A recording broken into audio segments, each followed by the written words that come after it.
Gargullo es neuróloga especialista en ELA. Doctora Gargullo, gracias por atendernos. ¿Cómo está usted? Buenos días. Buenos días, María. Buenos días, Horacio. Gracias por la comunicación. No, a usted por atendernos. Primero le quiero preguntar, ¿por qué ELA? ¿Qué quiere decir ELA, la palabra? La palabra es esclerosis lateral amiotrófica, es la sigla, y esto tiene que ver con un término bastante viejo que tiene que ver con la anatomía patológica de la enfermedad. Esclerosis lateral es que hay una esclerosis justamente cuando lo miraban al microscopio de las columnas laterales, digamos, del cordón lateral de la médula espinal. Ajá. Del cordón lateral, se veía como esclerosado. O sea que ahí el primer síntoma se da en la columna. No, esto es la médula espinal. Médula espinal. ¿No? Claro. Ahí empieza. Ellos vieron, y amiotrófica, sí. Amiotrofia significa atrofia de los músculos. Ellos veían a los pacientes, le hablo en el 1800, sí. Con atrofia muscular, y lo primero que pensaron es, esto es una enfermedad del músculo. Uh-huh. Hasta que un neurocientífico francés de apellido Charcot sí. Empezó a mirar la médula espinal de estos pacientes y dijo, no, el origen no está en el músculo, el origen está en ciertas estructuras dentro de la médula espinal. Una de ellas es este cordón lateral de la sustancia blanca de la médula espinal, en el que viaja un haz, una vía que se llama vía piramidal, uh-huh. que participa de la motoneurona superior, que se conecta con el cerebro, digamos. Y de la médula espinal, otro sector afectado es lo que se llama la motoneurona, uh-huh. que está en una zona de sustancia gris que se llama hasta anterior. Es como si la médula espinal nos conectara al cerebro con el músculo. Uh-huh. ¿Y por qué se produciría, Gisela? Eso no se sabe a ciencia cierta, uh-huh. pero algo va matando esas neuronas. Las va haciendo degenerarse. Uh-huh. En algunos casos se cree que es un gen mutado, en algunos casos. Uh-huh. Pero en una amplia mayoría no es un solo gen mutado y no se sabe si es algún factor ambiental, algo que, no sé, fumar mucho, recibir golpes repetidos. No se sabe a ciencia cierta si es una cosa de la que nos confiere riesgo, uh-huh. sumado a algún gen que predispone. La cuestión que sea la causa que sea, uh-huh. todo termina en que la motoneurona se muere. Uh-huh.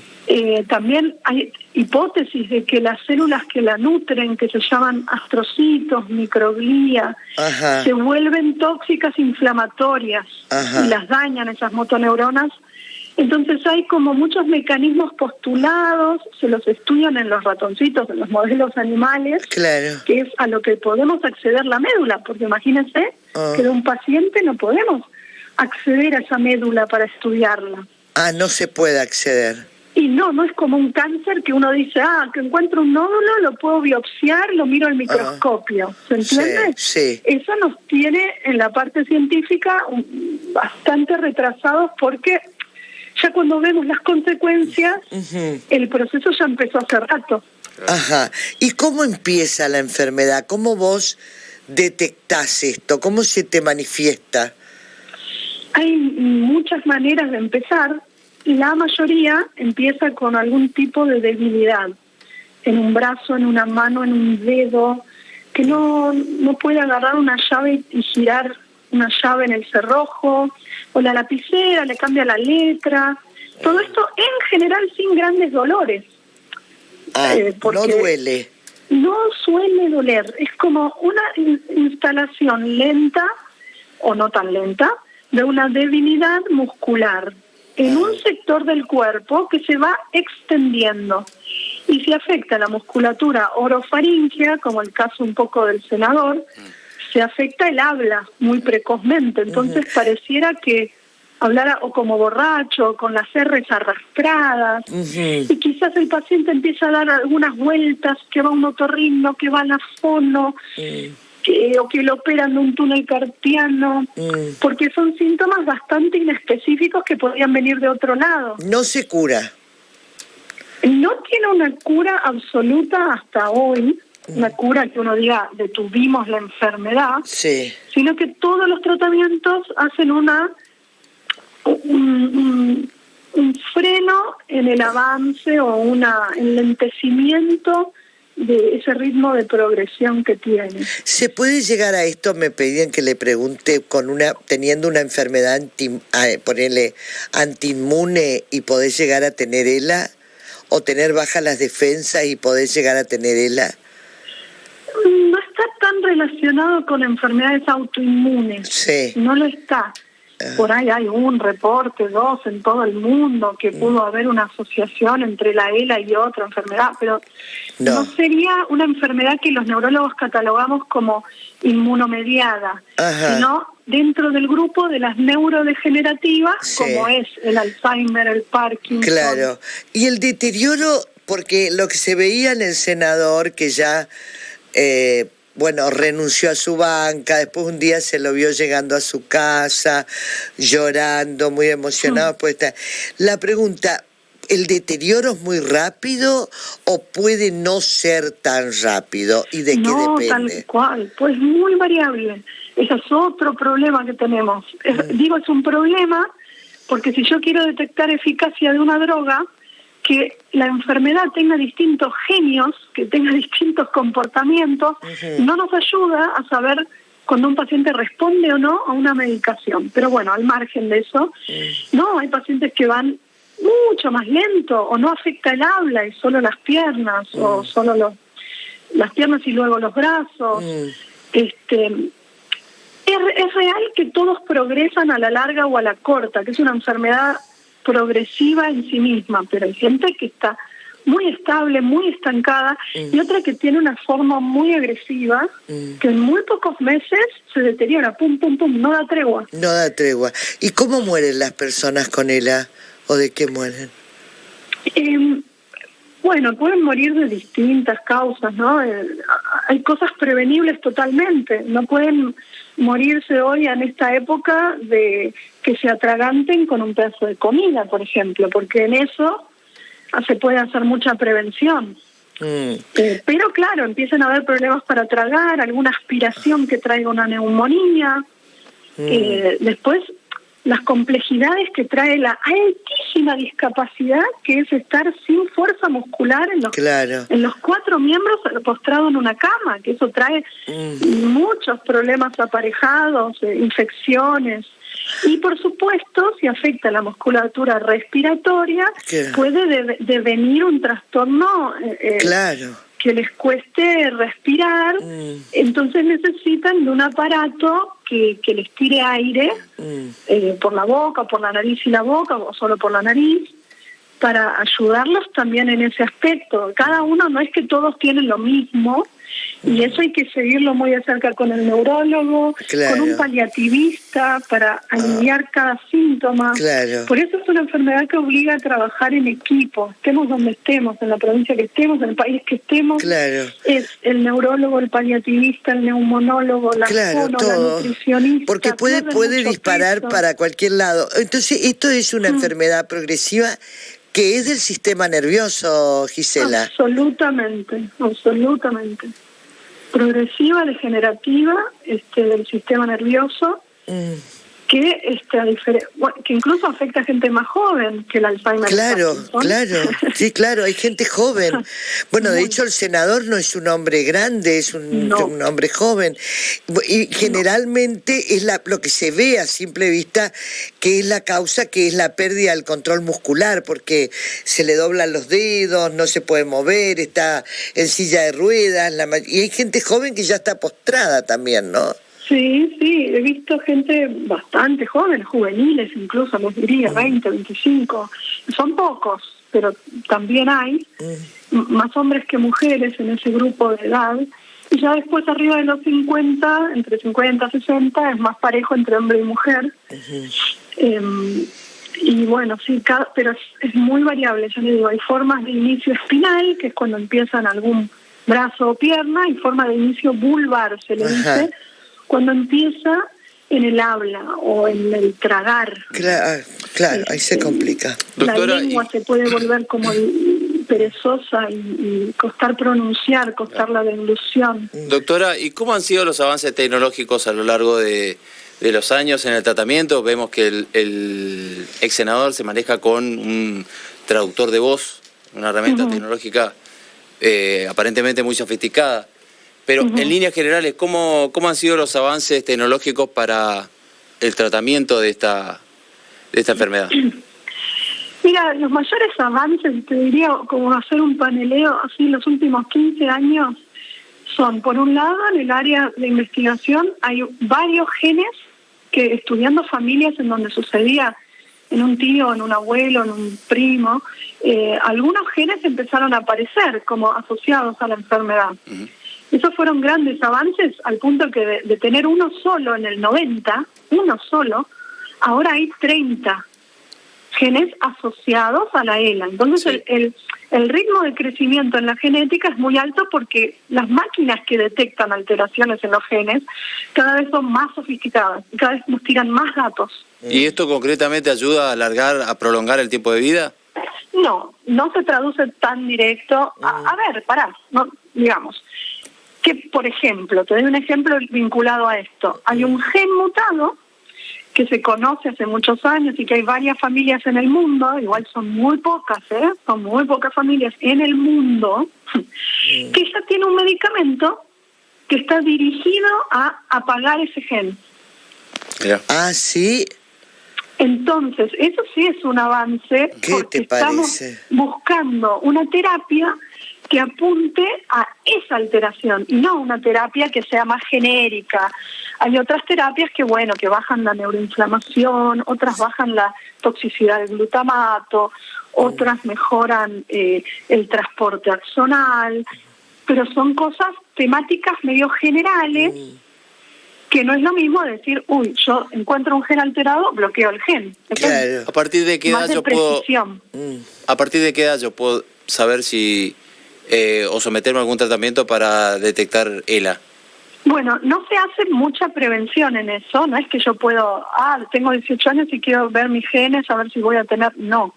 Pero sí, si tengo un familiar con ELA, si tengo un familiar de primer grado, bien directo, que tiene ELA, lo más aconsejable es si se puede estudiar a esa persona con ELA. ¿Es hereditario entonces?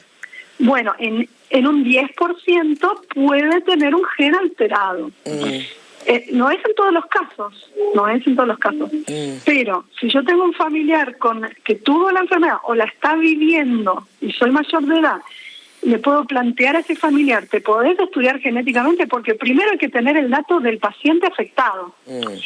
Si después de ese paciente le encontramos el gen, ahí los familiares que puedan tener la duda podrían estudiarse genéticamente sabiendo, escuchen esto, que hay genes que por más que estén mutados, la enfermedad puede no aparecer, o sea, no es 1 más 1, 2. Claro.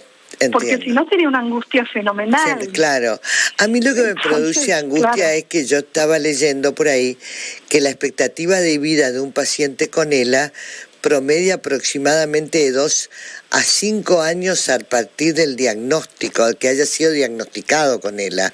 Esto es así, es muy corto el proceso. Y es más o menos así, 2 a 5 podría ser un buen promedio, pero todo es así, es promedio, porque un 10% vive hay un 10% que vive más de 20 años. Y hay otro 10% en la curva que vive menos de 6 meses. O sea, es así de variable. Si uno hace una estadística, capaz que... ¿Y cómo se medica esto? ¿Esto se medica? ¿Está medicado? El paciente, por ejemplo, en el caso que conmovió mucho por el tema del senador Bullrich, que se hizo muy visible en una época, recordará usted, Gisela, que se tiraban hielos y estas cosas en el cuerpo. Se hizo una campaña de famosos tirándose hielo y todo esto. La pregunta es, esto ¿qué pasa con esta situación, no? Porque la verdad que es bastante preocupante esta situación. ¿Y qué cantidad de personas hay con esta enfermedad en el país? ¿Tiene idea más o menos? ¿Son muchos? Bueno, hay un cálculo estimativo, todavía no tenemos un registro formal. ¿No? Hay un cálculo estimativo que es de unos entre 2.000 y 3.000 pacientes en el país. Como de prevalencia, en todo el país, sí. 2.000, entre 2.000, 2.500. ¿Y hay algún tipo de medicación que los calme? Hay una medicación que haga más lento el proceso. Bueno, se dividen así, las medicaciones que son usadas para los síntomas, si hay un calambre, si hay dolor, si hay mucha saliva, si hay exceso de llanto, porque se pueden poner muy vulnerables emocionalmente. Bueno, todo eso tiene un tratamiento que se llama sintomático. Pero después hay tratamientos que quieren modificar el curso de la enfermedad, que quieren enlentecerla. Y en eso hay uno solo aprobado, hay 2 aprobados por el ANMAT, el Riluzol y el Edarabone, que, bueno, son modestos sus efectos, todavía falta mucho por lograr, pero uno trata de que el paciente, aunque sea el Riluzol, que es de más fácil uso porque es por boca, lo reciba, porque hay una diferencia cuando el paciente no recibe Riluzol. Claro. Ahora, ¿el paciente va a sentirse mejor? No, pero le va a ir más lento la enfermedad. Claro. Eso es lo que se logró hasta ahora. Es lo único. Suena a muy poco todavía, suena a muy poco. Doctora, ha sido un placer, la vamos a volver a molestar por otros temas neurológicos, pero vio que la Corte Suprema de Justicia de la Nación aprobó el cannabis para padres con problemas de convulsiones, con autismo. ¿Qué le parece? Sí, en eso no se descartan ni mucho menos en cannabis. Creo que tiene usos muy legítimos. Sí. En varias ramas. Yo lo que creo que haría falta a nivel gobierno es hacer un registro obligatorio, que cada paciente con ELA tenga que ser registrado en un lugar único al gobierno. Y que eso no hay. Los registros. Todavía no. En Estados Unidos sí hay una ley de registro obligatorio. Y acá no. Acá debiera haber un registro obligatorio, pero que esa data no le quede a nadie en particular, ¿se entiende? Porque claro. La información es poder hoy. Esa información tiene que ser del Estado. Que todos sepamos cuántas celas hay, en qué lugares geográficos, en qué zonas hay más que en otras. Claro. Eso es una gran deuda. Y por otro lado, acelerar ciertos procesos de aprobación que demoran mucho tiempo, que no lo tiene este tipo de paciente. No se puede especular con los tiempos. Claro. Tengo un caso de una señora que está esperando hacerse una gastrostomía porque perdió 20 kilos de peso, se tiene que alimentar por el estómago, y quizás la obra social está tardando en aprobarle la alimentación enteral. Fíjese qué cosa, no se puede operar hasta que no le aprueben la alimentación. Por Dios. Esas cosas tienen que ir rápido. Solucionando. ¿Se entiende? Cuando eso funciona, o sea, hay muchas falencias muy pequeñitas que se podrían resolver. Que se pueden acelerar un poco, si hay que estar eficiente. Sin costo, ¿se entiende? Sin que costo. No son caras de encarar. Bien. Entonces esta difusión que está haciendo el senador y quien sea que pueda padecer la enfermedad y que la haga conocer, tiene que servir para esto. Claro. Para que el paciente que está en la calle, que está en una situación mucho más vulnerable que el senador, que el ex senador, que está en la calle o que no tiene obra social, que esa gente tenga un acceso como corresponde. A que no paliativos lejos, por lo menos, claro. No estamos muy lejos, pero bueno, siempre hace falta un poquito más porque es una enfermedad devastadora. Doctora, ha sido un placer, muchas gracias. Igualmente ustedes, gracias por llamar. La doctora Gisela Gargullo, neuróloga, especialista en ELA, matrícula 101948.